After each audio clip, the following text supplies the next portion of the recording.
Sí, gracias por el contacto. Nosotros nos encontramos en la Universidad Católica Andrés Bello, donde el día de hoy el Observatorio Venezolano de Prisiones presentó su informe titulado INOF, un cementerio de mujeres vivas, para hablar precisamente acerca de las condiciones en las que se mantienen las privadas de libertad en este centro. Nosotros nos encontramos con Magali Vázquez, ella es profesora de Derecho Penal y Procesal aquí en la Universidad Católica Andrés Bello. Además, es doctora en Derecho y fue parte de esta presentación. ¿Cuáles son las principales problemáticas que se presentan en esta cárcel? Una cárcel particular al ser únicamente un recinto donde están mujeres privadas de libertad.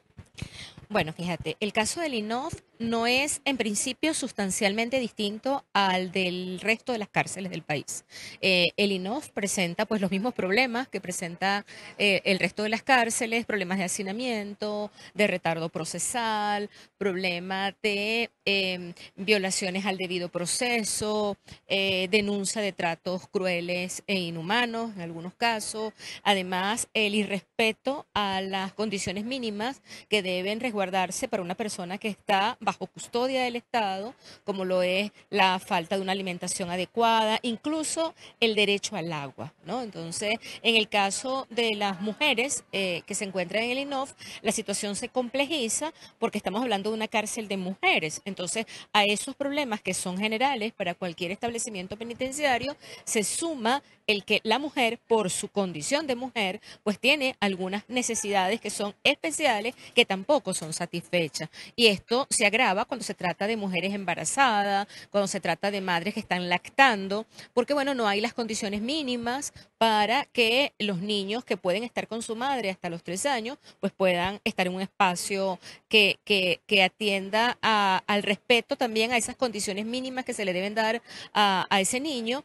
En el caso de la mujer, a poder disponer de los insumos para una salud, para una higiene que evite enfermedades pues, que son propias de la mujer. Es decir, como decía, es un contexto bastante complejo en el que a esa realidad nacional pues se le agregan algunos aspectos que perjudican de manera específica a la mujer, incumpliéndose pues con todos esos estándares internacionales que rigen la materia y que muchos de ellos han sido además recogidos en nuestro derecho interno, pues comenzando con la propia Constitución. Me gustaría preguntarle, entre estos problemas se hablaba de la alimentación. ¿Qué están comiendo las mujeres privadas de libertad en este centro de reclusión? Si bien es cierto, esto está ocurriendo también en centros de reclusión donde hay población masculina. En el caso del INOF, ¿cuál es la denuncia en este sentido? Bueno, en el informe, el Observatorio Venezolano de Prisiones pudo documentar que las mujeres están, dos de las tres comidas que hacen al día son con frijoles, arepa de harina amarilla. En algún caso la cena se limita a 2 bollitos de harina amarilla, pero en ningún caso están recibiendo ni siquiera una proteína. Entonces, bueno, un poco en sintonía con lo que comentaba antes, sí ya es difícil que eso se pueda llamar alimentación, porque efectivamente no lo es. Imagínense que sea una mujer que está embarazada o que sea una mujer que está amamantando y que reciba ese tipo de comida, ¿no? Afortunadamente, según el levantamiento que hizo el Observatorio Venezolano de Prisiones, en este momento no hay mujeres embarazadas en el INOF. En este momento. Pero bueno, ha sido una realidad pues permanente en los últimos tiempos, ese tema de la alimentación. También hablar un poco acerca del caso de las mujeres presas políticas que se encuentran en el INOF. Actualmente existen aproximadamente 21 mujeres como presas políticas en diversos centros, pero el INOF tiene al menos a 10 de ellas. ¿Cuáles son las condiciones de estas mujeres? Bueno, en el caso de las mujeres que están presas por presunta comisión de delitos políticos, la situación es mucho más dramática. Efectivamente, estamos hablando de alrededor de 10 mujeres en el caso del INOF. En ese levantamiento que se hizo de la información, pues se identificaron casos en que la constante es que las mujeres han sido detenidas de manera inconstitucional, es decir, se les detuvo sin que se tratara de un delito flagrante, sin que existiera una orden del juez, fueron incomunicadas durante un número importante de días a partir de su detención, incurriéndose en casos de desaparición forzada. Se les ha impedido designar un abogado de confianza, entonces terminan siendo asistidas por un defensor público. Y situación que desde nuestro punto de vista pues le ha hecho mucho daño a la defensa pública, ¿verdad?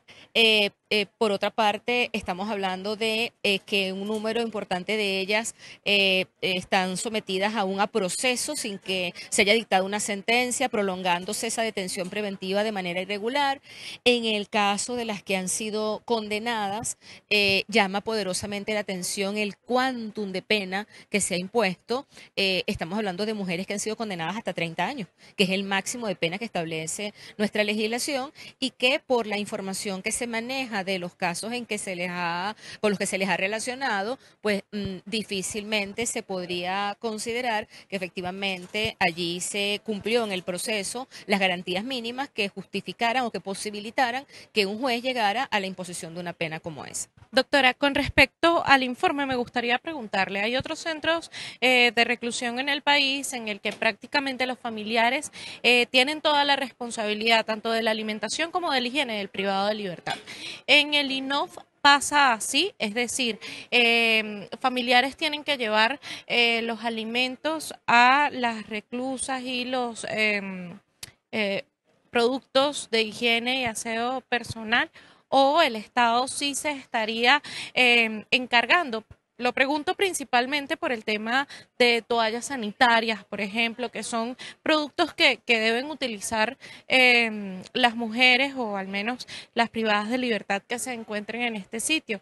¿Qué ocurre con ese tipo de suministros? ¿Lo dan los familiares? ¿El Estado se encarga de alguna manera de facilitar este tipo de implementos?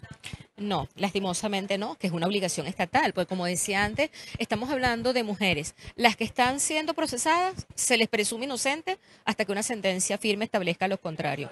E incluso las que están condenadas, ¿verdad? No por ello, pues el Estado queda exonerado de responsabilidades, porque se trata de personas que están bajo custodia del Estado. Y el Estado tiene que proveer, como decía, unas condiciones mínimas. En el caso de las mujeres que se encuentran en el INOF, lastimosamente, pues todo esto queda bajo responsabilidad de sus familiares. Imagínense lo que puede significar para una mujer el no poder disponer de los insumos mínimos cuando, por ejemplo, que es un número importante, el caso de estas mujeres que se encuentran en el INOF, son mujeres que no son de la zona, es decir, que sus familiares se encuentran en estados muy distantes y que no pueden visitarlas sino con suerte una vez al año. En el caso de que tengan niños, porque hay niños en el establecimiento, también todo lo relativo a la alimentación de los niños, a los insumos, a la vitamina, a la ropa, como decía, las condiciones mínimas, ¿verdad? Para que ese niño pueda estar acompañando a su madre hasta alcanzar la edad de 3 años, pues tiene que ser provisto por los parientes. Entonces, efectivamente, allí, bueno, sumado a todo lo anterior, vemos que el Estado sigue incumpliendo con sus obligaciones. Muchísimas gracias. Eran palabras de la profesora Magali Vázquez. Ella es doctora en Derecho y además profesora de la Cátedra de Derecho Procesal y Penal aquí en la Universidad Católica Andrés Bello, lugar donde el Observatorio Venezolano de Prisiones presentó este miércoles un informe sobre las condiciones que tienen las privadas de libertad en el INOF. Esta es la información que nosotros podemos llevarles hasta esta hora desde Caracas, Venezuela. Irene Mejías.